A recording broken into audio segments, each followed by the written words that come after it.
Practice set number 34 यानी कि 34। दोस्तों ये जो प्रैक्टिस सेट है 14 फरवरी 2019 को सेकंड शिफ्ट में पूछा गया था। तो इस प्रैक्टिस सेट में हम जीके जीएस के 50 प्रश्न करेंगे, वो भी एक्स्ट्रा फैक्ट के साथ, यानी कि जो आंसर है उससे रिलेटेड और भी हम उसके जो प्रश्न बन सकते हैं उनको भी देखेंगे। और अगर दोस्तों आपको इस प्रैक्टिस सेट की पीडीएफ चाहिए तो आप हमारे टेलीग्राम चैनल से इस पीडीएफ को डाउनलोड कर सकते हैं। वहां से आप 120 प्रश्नों को प्रैक्टिस कर सकते हैं। उसमें 35 प्रश्न आपके रीजनिंग के, 35 प्रश्न मैथ के और बाकी के जो 50 प्रश्न हैं वो जीके जीएस के रहेंगे। उसी के पीछे आंसर भी दिए हुए हैं उसमें, तो आप उसको चेक कर सकते हैं। दोस्तों शुरू करते हैं बिना किसी देरी के अपने इस प्रैक्टिस सेट को। पहला प्रश्न है इसमें इसमें जो पहला प्रश्न है वो है, भारतीय संविधान के अनुच्छेद 280 के अनुसार वित्त आयोग एक क्या है? अर्ध संघीय निकाय है, या अर्ध न्यायिक निकाय है, या फिर निजी निकाय है, या फिर कार्यकारी निकाय है? तो जो अनुच्छेद 280 में बताया गया है अनुसार जो वित्त आयोग है, क्या है 280 में? वित्त आयोग है। और ये कैसा निकाय है? ये एक अर्ध न्यायिक निकाय है। ऑप्शन नंबर 2 इसका सही आंसर होगा। ये एक अर्ध न्यायिक निकाय है। अनुच्छेद जो 280 में वित्त आयोग को बताया गया दोस्तों, ये वित्त आयोग प्रत्येक 5 वर्ष में इसका गठन किया जाता है। प्रत्येक 5 वर्ष में इसका गठन किया जाता है। किसके द्वारा? ये राष्ट्रपति के द्वारा इसका गठन किया जाता है। और ये किस लिए किया जाता है? जो संघ एवं जो राज्य है, संघ और राज्यों के बीच जो कर होते हैं उनको, उनके जो संसाधन है और उसको वितरण करने के लिए ये सभी को अनुच्छेद 280 के तहत वित्त आयोग का गठन किया जाता है। और ये एक अर्ध न्यायिक निकाय है। अगला प्रश्न देखेंगे, प्रश्न नंबर 2 है, नागरिकों के मौलिक अधिकारों और भारतीय संविधान का संरक्षक कौन है? तो भारत के जो मौलिक अधिकार दिए हुए हैं संविधान में, और भारतीय संविधान का संरक्षक कौन है? भारत का सर्वोच्च न्यायालय है, केंद्रीय जांच ब्यूरो है, गृह मंत्रालय है, या फिर नियंत्रक और महालेखा परीक्षक है? तो इसका सही आंसर होगा ऑप्शन नंबर 1। भारत का जो सर्वोच्च न्यायालय है यानी कि सुप्रीम कोर्ट, ये मौलिक अधिकारों और भारतीय संविधान का संरक्षक है। और ये इसका संरक्षक कैसे है, किसके तहत, किस अनुच्छेद के तहत ये इसका संरक्षक है? तो ये 32 के आर्टिकल 32 के द्वारा, यानी कि रिट जारी करके मौलिक अधिकारों और भारतीय संविधान का संरक्षण करता है आर्टिकल 32 के द्वारा। ठीक है दोस्तों, अगला प्रश्न देखेंगे, प्रश्न नंबर 3 है, निम्नलिखित में से कौन भारत और श्रीलंका के बीच विभाजक के रूप में कार्य करता है? 10 डिग्री चैनल, 9 डिग्री चैनल, पाक जलडमरू मध्य, या फिर खंपात की खाड़ी? यानी कि भारत और श्रीलंका को कौन अलग करता है, यानी उसका विभाजन किसके द्वारा किया जाता है? तो इसका सही आंसर होगा पाक जलडमरू मध्य। जो पाक जलडमरू मध्य है इसके द्वारा भारत और श्रीलंका का विभाजन होता है। दोस्तों ये 10 डिग्री चैनल किस किस को अलग करती है? ये अंडमान को निकोबार से अलग करती है। 9 डिग्री जो चैनल है ये लक्षद्वीप को मिनिकॉय से, किसको? लक्षद्वीप को मिनिकॉय से अलग करती है। ठीक है दोस्तों, अगला प्रश्न है, प्रश्न नंबर 4 है, चुंबकीय रेखाओं की समीपता द्वारा चुंबकीय क्षेत्र की कौन सी विशेषता प्रदर्शित होती है? तो कौन सी विशेषता प्रदर्शित होती है? सापेक्षिक गति की, सापेक्षिक आवेश की, सापेक्षिक तीव्रता की, या फिर सापेक्षिक बल की? तो इसका सही आंसर है ऑप्शन नंबर 3। जो सापेक्षिक तीव्रता है ये इसकी जो विशेषता है प्रदर्शित की जाती है। अगला प्रश्न है, प्रश्न नंबर 5 है, भारत सरकार की लोकतांत्रिक व्यवस्था का रक्षक किसे कहा जाता है? तो भारत का सर्वोच्च न्यायालय, भारत के राष्ट्रपति, भारत के महान्यायवादी, या फिर जिला परिषद? तो भारत की जो लोकतांत्रिक व्यवस्था होती है इसका भी रक्षक कौन होता है? भारत का सर्वोच्च न्यायालय होता है, यानी कि सुप्रीम कोर्ट भी इसका रक्षक होता है लोकतांत्रिक व्यवस्था का। अगला प्रश्न है 6, निम्नलिखित में से कौन सा राज्य सागौन को की लकड़ी से बने थरबड़ू थरबड़ू घरों के लिए प्रसिद्ध है? कौन सा राज्य है?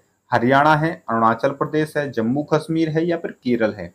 तो इसका सही आंसर होगा ऑप्शन नंबर 4 केरल। केरल प्रसिद्ध है थरबड़ू घरों के लिए। और ये थरबड़ू घर किस लकड़ी से बनाए जाते हैं? तो ये सागौन वृक्ष की लकड़ी के द्वारा इनका निर्माण किया जाता है। अगला प्रश्न देखेंगे, इसमें प्रश्न नंबर 7 है, कड़ाई कला, कड़ाई कला जिसका नाम क्या है टोडा, की शुरुआत किस राज्य में हुई? तो किस राज्य में शुरू हुई? जम्मू कश्मीर, राजस्थान, नागालैंड या फिर तमिलनाडु? तो इसका सही आंसर होगा ऑप्शन नंबर 4।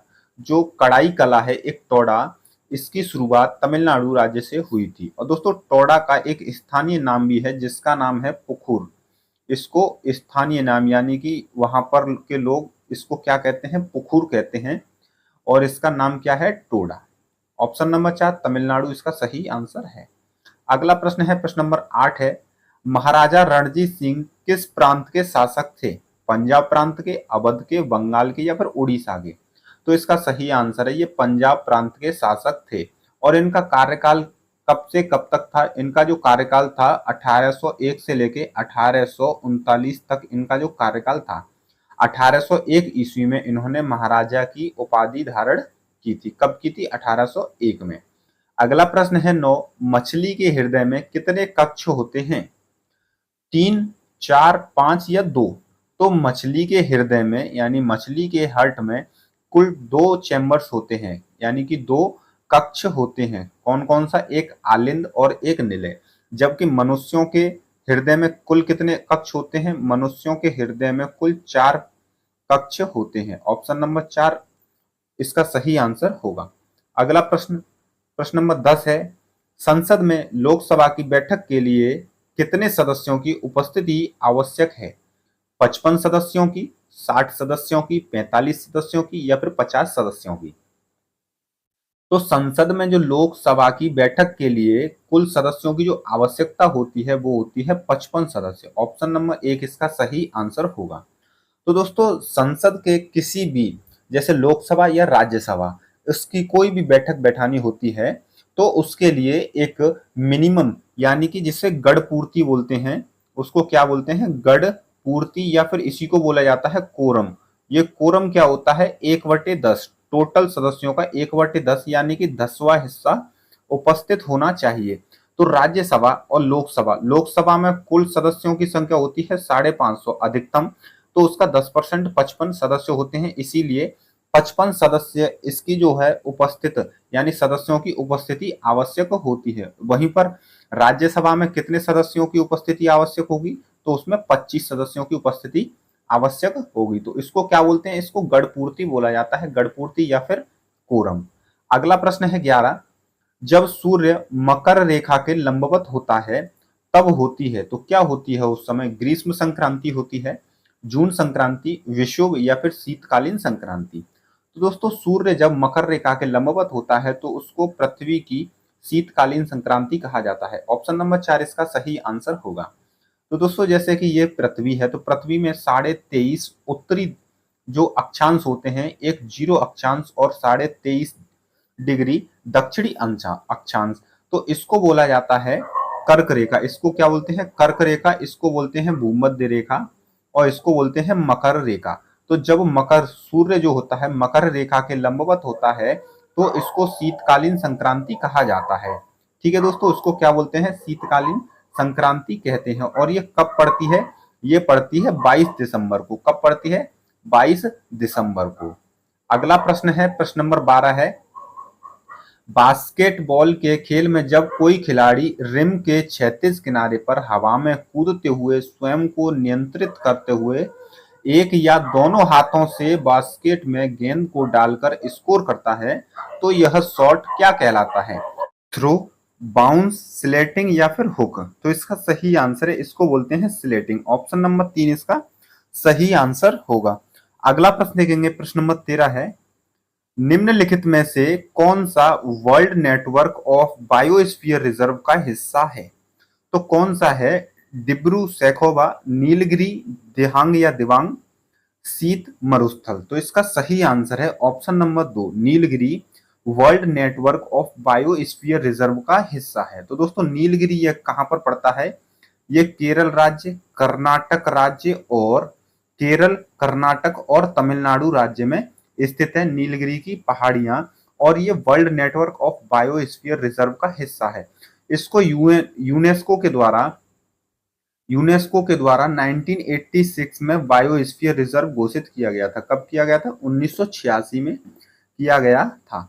अगला प्रश्न है, प्रश्न नंबर 14 है, वर्ष 1949 में जब भारतीय संविधान लागू हुआ, तो भारतीय संविधान कब लागू हुआ था? ये हुआ था 26 जनवरी 1950 को हुआ था दोस्तों। यहाँ पर 26 नवंबर क्या आ जाएगा, यानी कि पूरी तरह से जो लागू नहीं हुआ था, सिर्फ अपनाया गया था। ठीक है, तो इसमें मूलतः कितने अनुच्छेद, इसमें कितने अनुच्छेद थे उस समय जब यह संविधान लागू हुआ था? 1000, 200, 395 या फिर 947? तो जब भारतीय संविधान अपनाया गया था या फिर लागू किया गया था, उस समय कुल जो अनुच्छेद थे 395 अनुच्छेद थे। उस समय कितने भाग थे? उस समय भाग थे टोटल 22। और अनुसूचियों की संख्या कितनी थी? अनुसूचियों की संख्या थी 8। लेकिन जो वर्तमान में भाग हो चुके हैं 25, अनुसूचियां हो चुकी हैं 12, और जो अनुच्छेद हैं ये 470 प्लस हो चुके हैं।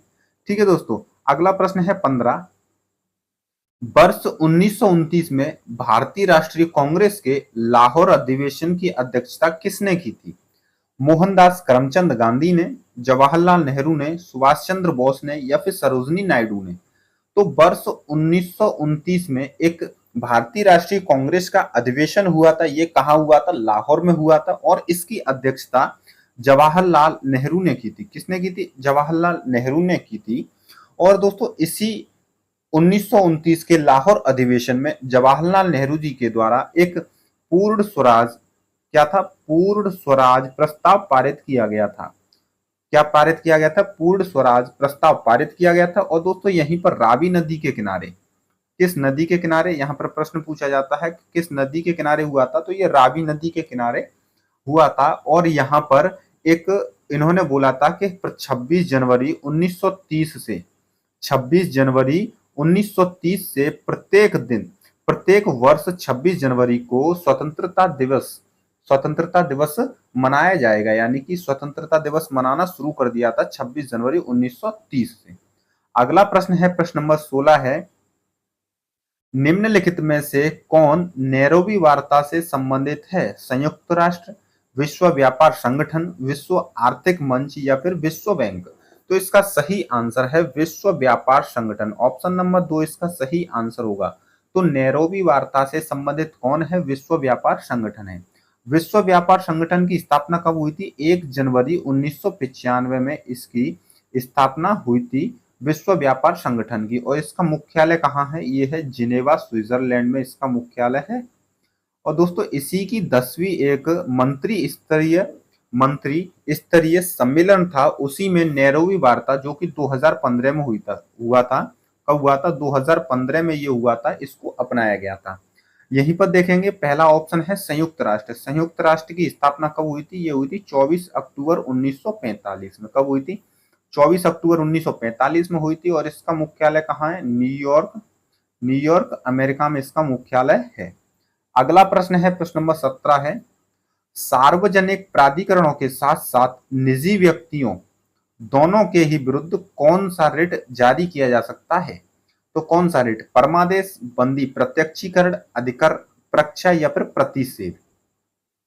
तो सार्वजनिक प्राधिकरणों के साथ साथ निजी व्यक्तियों के लिए भी तो कौन सा है रिट? बंदी प्रत्यक्षीकरण। ऑप्शन नंबर 2 इसका सही आंसर होगा। और दोस्तों रिट जारी करने का अधिकार सुप्रीम कोर्ट के पास है आर्टिकल 26 के अनुसार, और हाई कोर्ट यानी कि उच्च न्यायालय के पास भी है आर्टिकल, सॉरी दोस्तों यहाँ पर आर्टिकल 32 है और यहाँ पर 226 है। यानी कि सुप्रीम कोर्ट आर्टिकल 32 अनुच्छेद 32 के द्वारा रिट जारी कर सकता है, वहीं पर हाई कोर्ट आर्टिकल 226 के द्वारा रिट जारी कर सकता है। अगला प्रश्न है 18, भारत में छावनी अधिनियम वर्ष में पारित किया गया था। किस वर्ष में पारित किया गया था? 1932 में, 1924 में, 1962 में या फिर 1950 में? तो भारत में जो छावनी अधिनियम पारित किया गया था, ये किया गया था 1924 में। ऑप्शन नंबर 2 इसका सही आंसर होगा। लेकिन दोस्तों छावनी अधिनियम 2006 के द्वारा इसको प्रतिस्थापित कर दिया गया था। यानी कि दूसरा जो छावनी अधिनियम आया था उसके द्वारा इसको प्रतिस्थापित कर दिया गया था। वो कब आया था? 2006 में आया था। अगला प्रश्न है 19, निम्नलिखित में से निम्नलिखित में से किस वायुमंडलीय परत में विद्युत आवेशित कण होते हैं और रेडियो प्रसारण को संभव बनाते हैं?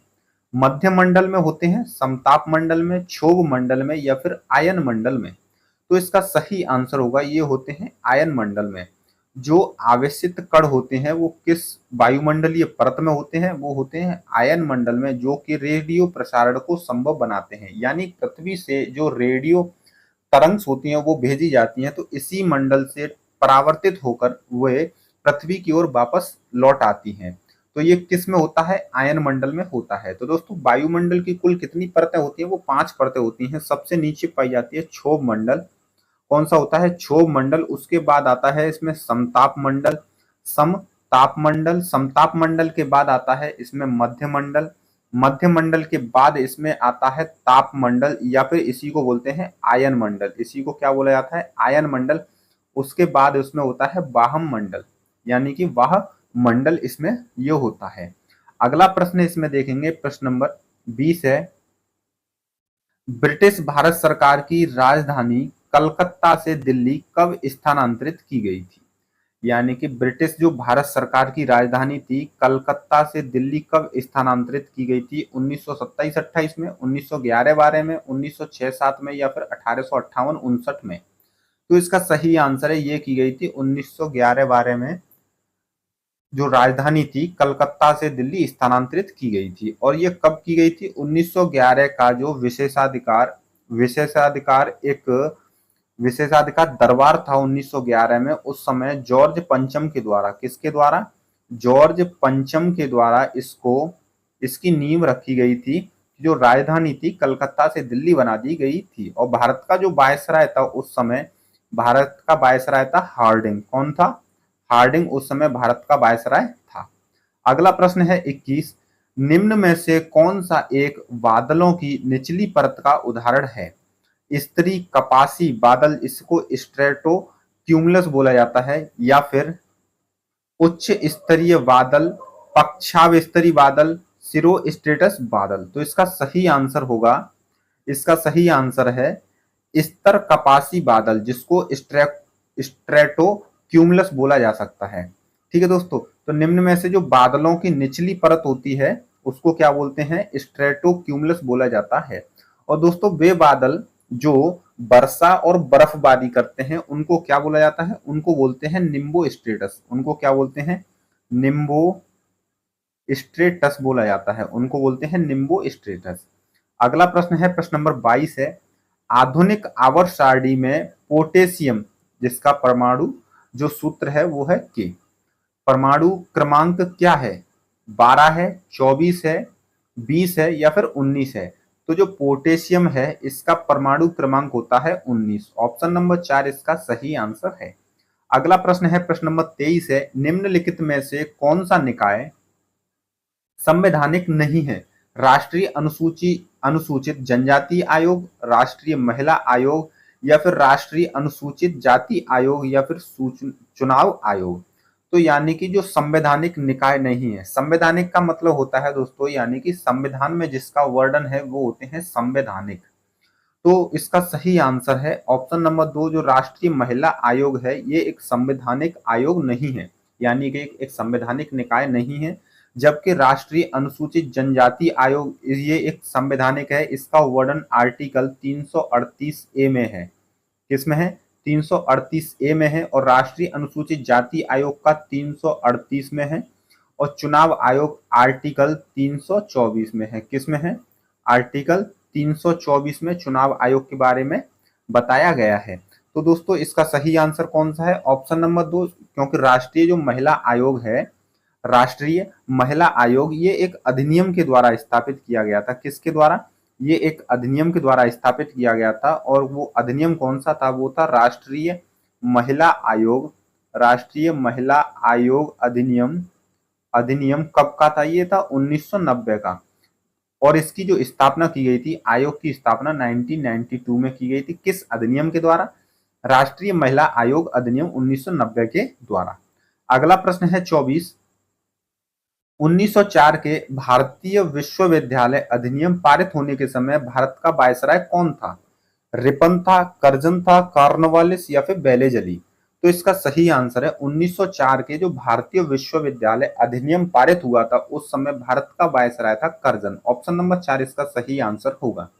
दोस्तों कर्जन का जो कार्यकाल था वो था 1899 से लेके 1905 इसका कार्यकाल था। तो कर्जन के और भी कार्य थे, जैसे 1901 ईस्वी में इसने इसने शिक्षा सम्मेलन क्या बुलाया था, शिक्षा सम्मेलन 1901 ईस्वी में बुलाया था। उसके बाद 1902 ईस्वी में इसने 1902 ईस्वी में विश्वविद्यालय आयोग की स्थापना की। किसकी? विश्वविद्यालय आयोग की स्थापना की। उसके बाद 1904 ईस्वी में इसने विश्वविद्यालय अधिनियम पारित किया। अगला प्रश्न है 25, राष्ट्रीय लेखा सांख्यिकी किसके द्वारा जारी किया जाता है? केंद्रीय सांख्यिकी संगठन के द्वारा, कार्मिक लोक शिकायत और पेंशन मंत्रालय के द्वारा, या फिर वित्त आयोग के द्वारा, या फिर नीति आयोग के द्वारा? तो जो राष्ट्रीय लेखा सांख्यिकी है ये केंद्रीय सांख्यिकी संगठन के द्वारा इसको जारी किया जाता है। इसको जारी किसके द्वारा किया जाता है? CSO यानी कि सेंट्रल स्टैटिस्टिक्स ऑर्गेनाइजेशन, CSO के द्वारा इसको जारी किया जाता है, राष्ट्रीय लेखा सांख्यिकी को। अगला प्रश्न है प्रश्न नंबर 26 है, भारतीय संविधान का निम्नलिखित में से कौन सा अनुच्छेद सर्वोच्च न्यायालय की सहायक शक्तियों से संबंधित है? अनुच्छेद 243, अनुच्छेद 140, अनुच्छेद 143 या फिर अनुच्छेद 238? तो इसका सही आंसर है अनुच्छेद जो 140 है ये सुप्रीम कोर्ट की सहायक शक्तियों से संबंधित है। ऑप्शन नंबर 2 इसका सही आंसर है। और अनुच्छेद 143 क्या कहता है कि राष्ट्रपति को शक्ति है कि वो सुप्रीम कोर्ट से परामर्श ले सकता है। क्या कर सकता है? परामर्श लेने की शक्ति सुप्रीम कोर्ट से ये राष्ट्रपति के पास है। अगला प्रश्न है 27, आहार नली का दूसरा नाम क्या है? पित्त वाहिनी, मध्यच्छद यानी डायाफ्राम बोल सकते हैं, ग्रास नली या फिर मलद्वार? जो आहार नली होती है उसका दूसरा नाम होता है ग्रास नली। ऑप्शन नंबर 3 इसका सही आंसर होगा। इसका दूसरा नाम क्या है? इसका दूसरा नाम है ग्रास नली। तो दोस्तों ग्रास नली क्या करती है? ये मुख यानी कि मुख को पेट से जोड़ती है। किसको? मुख को पेट से जोड़ती है। और इसकी कुल लंबाई कितनी है? ये होती है 25 सेंटीमीटर। कितनी होती है? ये 25 सेंटीमीटर होती है और ये संयोजक ऊतकों से मिलकर बनी होती है। अगला प्रश्न है 28, किसमें प्रसिद्ध उमानंद देवलोई मंदिर मयूर द्वीप पर स्थित है? किस राज्य में स्थित है उमानंद देवलोई मंदिर जो कि मयूर द्वीप पर स्थित है? उड़ीसा राज्य में, महाराष्ट्र में, असम में या फिर मिजोरम में? तो इसका सही आंसर है ये है असम में। ऑप्शन नंबर 3 इसका सही आंसर होगा। असम के गुवाहाटी में एक ब्रह्मपुत्र नदी के ऊपर, जो कि ब्रह्मपुत्र नदी के ऊपर क्या है? ब्रह्मपुत्र नदी के ऊपर एक द्वीप है मयूर द्वीप, उसके ऊपर उमानंद देवलोई मंदिर स्थित है और ये भगवान शिव को समर्पित है। ये भगवान शिव का मंदिर है और ब्रह्मपुत्र नदी के मयूर द्वीप पर स्थित है। दोस्तों मयूर द्वीप ये विश्व का सबसे छोटा नदी द्वीप है। क्या है? विश्व का सबसे छोटा नदी द्वीप कौन सा है? ये मयूर द्वीप है। अगला प्रश्न देखेंगे, प्रश्न नंबर 29 है, लघु एवं शुष्क मौसम के दौरान वार्षिक तौर पर 200 सेंटीमीटर से अधिक वर्षा किस प्रकार के वनों में होती है? पर्वतीय वनों में या फिर उष्णकटिबंधीय सदाबहार वन में, उष्णकटिबंधीय पर्णपाती वन में या फिर सदाबहार वन में? तो इसका सही आंसर होगा ऑप्शन नंबर 2। जो उष्णकटिबंधीय सदाबहार वन होते हैं उनमें वार्षिक तौर पर 200 सेंटीमीटर से अधिक वर्षा होती है। तो इसका सही आंसर है ऑप्शन नंबर 2। अगला प्रश्न देखेंगे, यहाँ पर प्रश्न नंबर 30 है, एक साथ जुड़े हुए छल्ले ओलंपिक प्रतीकों के रूप में दर्शाए जाते हैं। तो कितने एक साथ जुड़े हुए छल्ले होते हैं?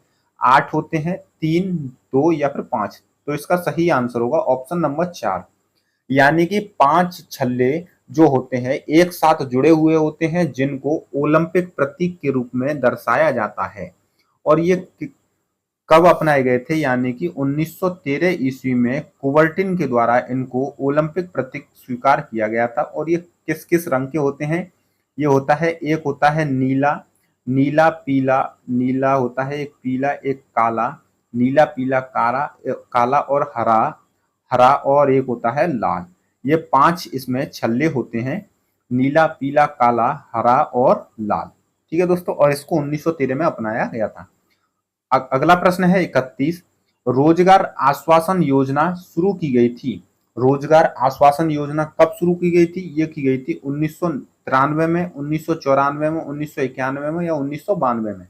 तो इसका सही आंसर होगा ऑप्शन नंबर एक होगा, 1993 में रोजगार आश्वासन योजना शुरू की गई थी। अगला प्रश्न है 32। कपिल देव की कप्तानी में भारतीय क्रिकेट टीम ने किस वर्ष क्रिकेट विश्व कप जीता? तो कपिल देव जी की कप्तानी में कब भारत ने क्रिकेट वर्ल्ड कप जीता था? 1983, 1976, 1980 या 1988? तो इसका सही आंसर है 1983, यानी कि 1983 में भारत ने कपिल देव की कप्तानी में क्रिकेट वर्ल्ड कप जीता था 1983 में। और ये किसको हराया था? वेस्ट इंडीज को हराया था। किसको हराया था? वेस्ट इंडीज को हराया था। अगला प्रश्न है 33। वाराणसी के पास सारनाथ स्तंभ किसने बनवाया था? गौतमीपुत्र सातकर्णी ने, स्कंदगुप्त ने, पुष्यमित्र शुंग ने या फिर अशोक ने? तो वाराणसी के पास जो सारनाथ स्तंभ है, इसको अशोक के द्वारा इसका निर्माण कराया गया था।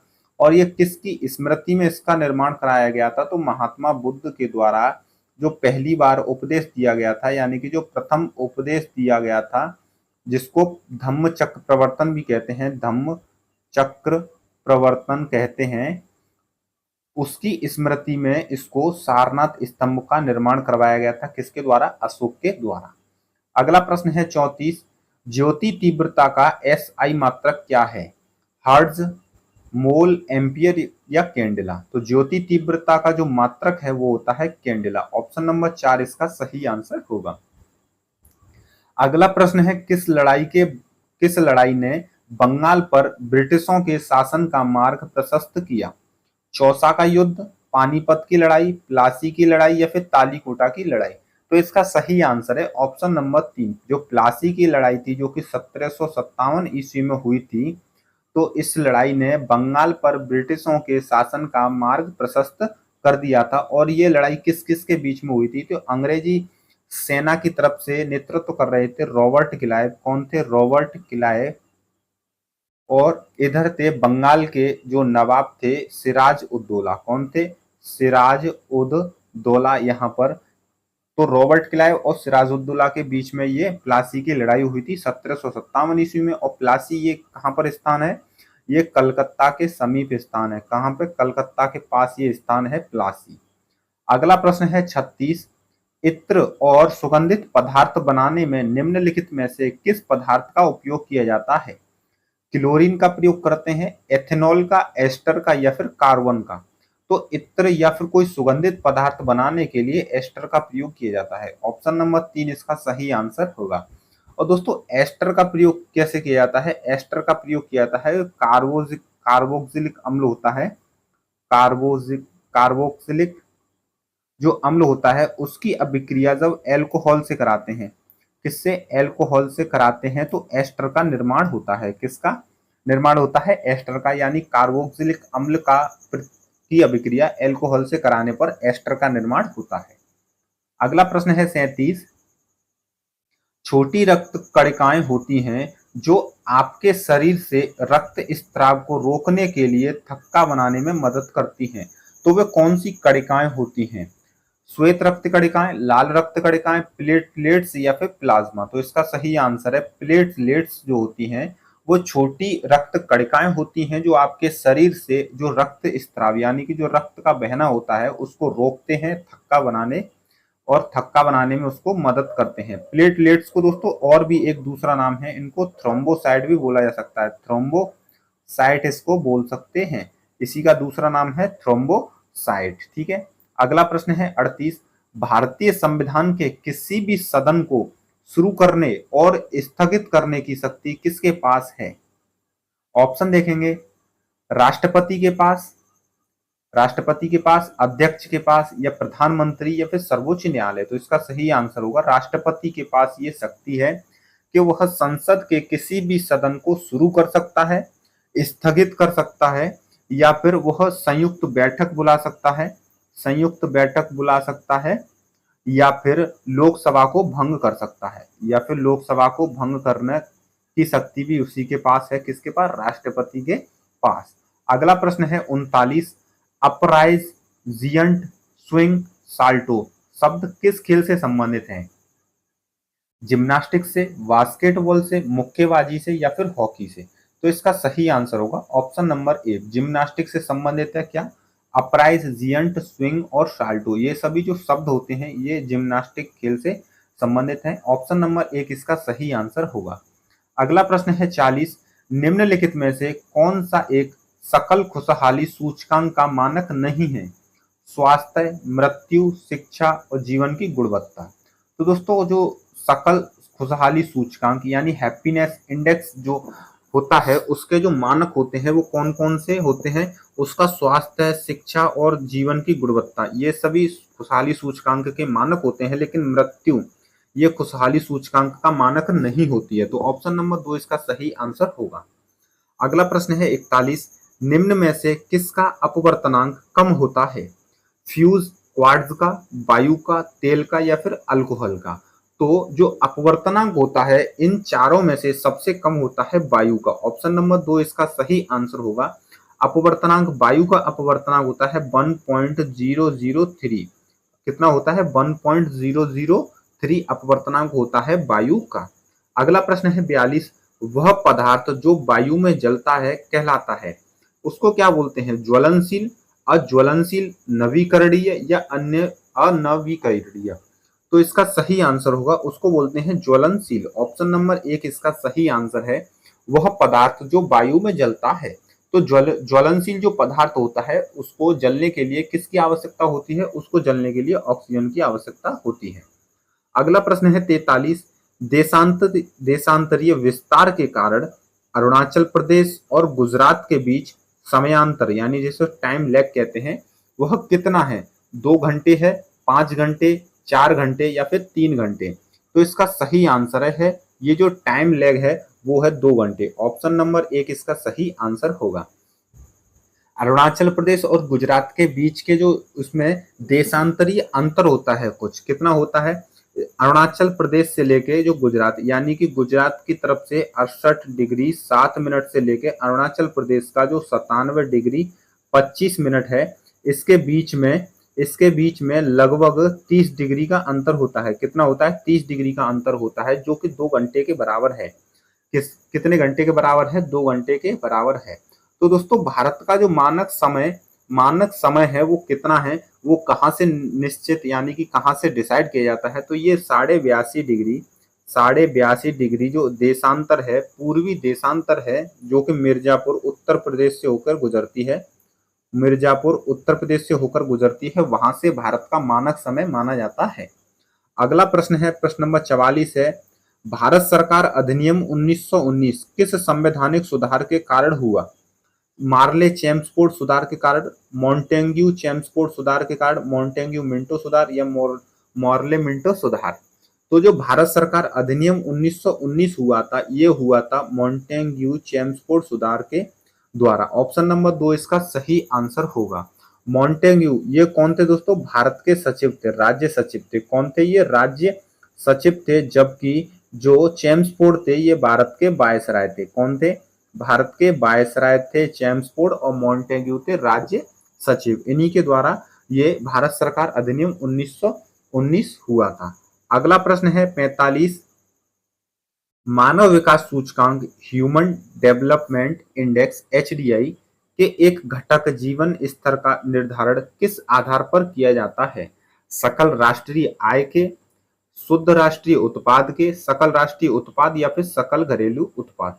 तो जो मानव विकास सूचकांक है इसके जीवन स्तर का निर्धारण इसके एक घटक है। कौन सा है इसमें से? इसका सही आंसर है सकल राष्ट्रीय आय। ऑप्शन नंबर एक इसका सही आंसर होगा सकल राष्ट्रीय आय। अगला प्रश्न है 46, विश्व में अधिकतम गहराई वाला महासागर है? सबसे अधिक गहराई किस महासागर की है? दक्षिण महासागर, हिंद महासागर या फिर आर्कटिक महासागर या फिर प्रशांत महासागर? तो इसका सही आंसर होगा ऑप्शन नंबर 4 सबसे अधिक गहराई वाला जो महासागर है वो है प्रशांत महासागर। प्रशांत महासागर का जो मारियाना गर्त है, कौन सा है?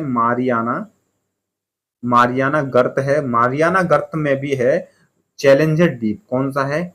इसके अंदर है चैलेंजर डीप। ये सबसे गहरा, विश्व का सबसे गहरा गर्त है, यानी कि सबसे गहरा बिंदु है चैलेंजर डीप। अगला प्रश्न है 47, निम्नलिखित में से कौन सा खेल को रैकेट का उपयोग करके खेला जाता है? कौन से खेल को रैकेट का उपयोग करके खेला जाता है? वॉलीबॉल को, बास्केटबॉल को, बैडमिंटन को या फिर ल्यूक को? तो इसका सही आंसर होगा ऑप्शन नंबर 3, बैडमिंटन में रैकेट का उपयोग किया जाता है। इसी के साथ इसमें नेट का भी उपयोग किया जाता है और इसी में किया जाता है शटल कॉक का। किसका? शटल कॉक का भी इसका बैडमिंटन में उपयोग किया जाता है। अगला प्रश्न है, प्रश्न नंबर 48 है, हैंडबॉल के खेल में रेफरी द्वारा येलो कार्ड का दिखाया जाना किसका संकेत है? फ्री थ्रो का, निलंबन का, चेतावनी का या फिर समय समाप्त का? तो जो रेफरी के द्वारा येलो कार्ड दिखाया जाता है ये चेतावनी का संकेत होता है। किसका होता है? चेतावनी का संकेत होता है। वहीं पर जो रेड होता है ये निलंबन का, यानी कि उसको, व्यक्ति को बाहर, गेम से बाहर करने का संकेत होता है। अगला प्रश्न है 49, एकल नदी प्रणाली निर्मित क्षेत्र को के रूप में जाना जाता है? किस रूप में जाना जाता है? घाटी के रूप में, जल साझा करना के रूप में, अपवाह तंत्र के रूप में, बाढ़ द्वारा निर्मित मैदान के रूप में? तो एकल नदी प्रणाली निर्मित क्षेत्र को अपवाह तंत्र के रूप में जाना जाता है। ऑप्शन नंबर 3 इसका सही आंसर होगा। अगला प्रश्न है, प्रश्न नंबर 50 है, भारत भूमि का क्षेत्रफल संपूर्ण विश्व की भूमि क्षेत्रफल का कितने प्रतिशत है? 2% है, 2.8 यानी 2.8% है, 3.2% या फिर 2.4%? तो भारत की भूमि का जो क्षेत्रफल है विश्व की भूमि के क्षेत्रफल का लगभग 2.4% यानी कि 2.4% है। ऑप्शन नंबर 4 इसका सही आंसर होगा। और दोस्तों भारत का जो क्षेत्रफल है वो कितना है? 32,87,263 ये भारत का क्षेत्रफल है।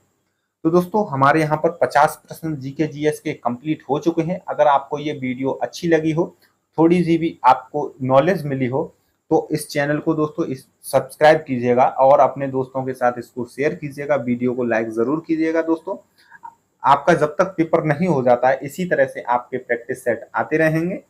तो वीडियो को यहीं समाप्त करते हैं। जय हिंद दोस्तों।